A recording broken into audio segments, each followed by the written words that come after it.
The Reserve Bank of India is also known as the Mother Bank, is the central bank of the country.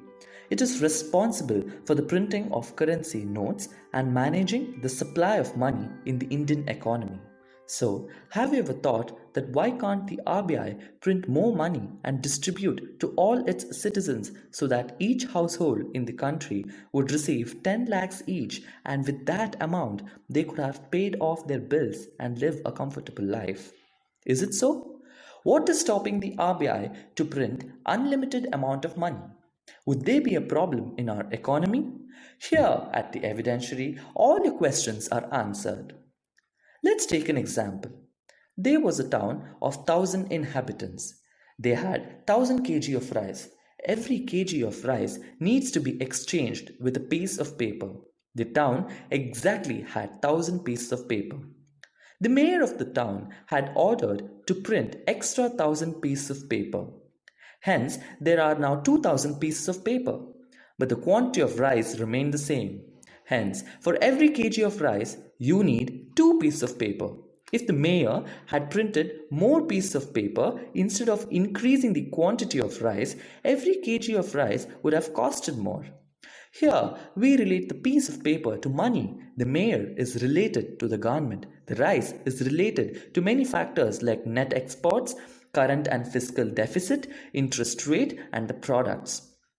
To answer your question, printing excess money leads to our first and foremost factor, inflation. Inflation is the increase in the prices of goods and services over time. It's a term that you have to spend more to buy a product, be it a Tetra Pak, a Happy Meal, or an Uber ride. Inflation increases your cost of living because money cannot increase the resources or production efficiency. It can only increase the spending power. For example, let's look at Venezuela.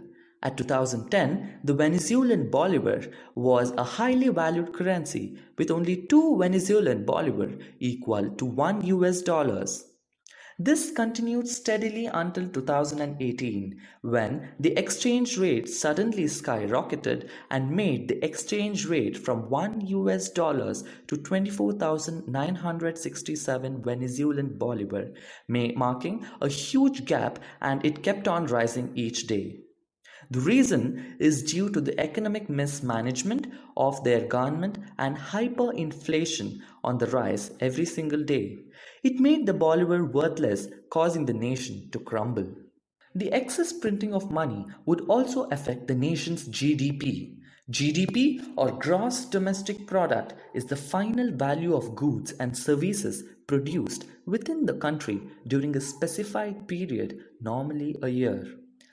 GDP increases the value of money in circulation since each unit of currency can subsequently be traded for more valuable goods and services.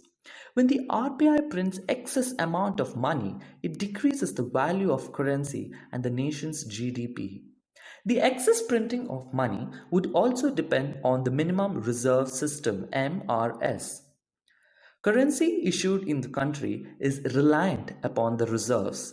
RBI has to keep a minimum reserve of rupees 200 crore comprising of gold bullion and gold coin and foreign currencies. Out of the total rupees 200 crores, rupees 115 crore should be in the form of gold bullion or gold coins. The final factor is the RBI's cooperation with the government. RBI discusses with the Government of India with respect to the denomination, designing, and security features of the banknotes to be printed in the country and to be circulated. Although the RBI has the power to print and mint Indian currency, the government still has a final say on a majority of Reserve Bank's actions.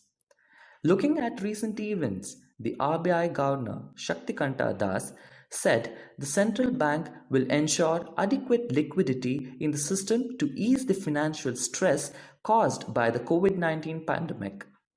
Stating that the RBI is monitoring the situation developing out of COVID-19 outbreak, he noted that the contraction in exports in March at 34.6% was much more severe than the global financial crisis of 2008 and 2009.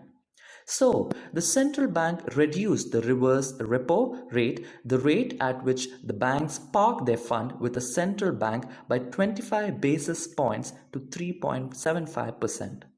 This will encourage banks to lend to the productive sectors of the economy. He further said that surplus liquidity in the banking system has increased substantially as the result of central banks' actions. The Union Minister Piyush Goyal tweeted, RBI Governor's announcement to do whatever it takes is a massive booster for the economy. RBI is continuously monitoring the economy to support growth. The IMF has also projected India as one of the fastest growing countries in the current financial year. Given the visionary steps taken under the leadership of our PM Narendra Modi ji to protect the lives of people, the steps taken by the RBI today to support the economy will provide liquidity for growth and help India emerge as a world leader in a post-COVID-19 world. In conclusion, RBI makes a money supply expansion target based on the expected economic growth. Higher the economic growth, higher will be the expansion of newly issued money by the RBI. This strategy helps RBI to contain inflation as well as enabling people to meet their transaction needs. Thanks for watching. If you like this video, hit a thumbs up, share with your friends and subscribe to this channel. Hit a bell icon to never miss an update from The Evidentiary. Do follow us on our Instagram page at The Evidentiary.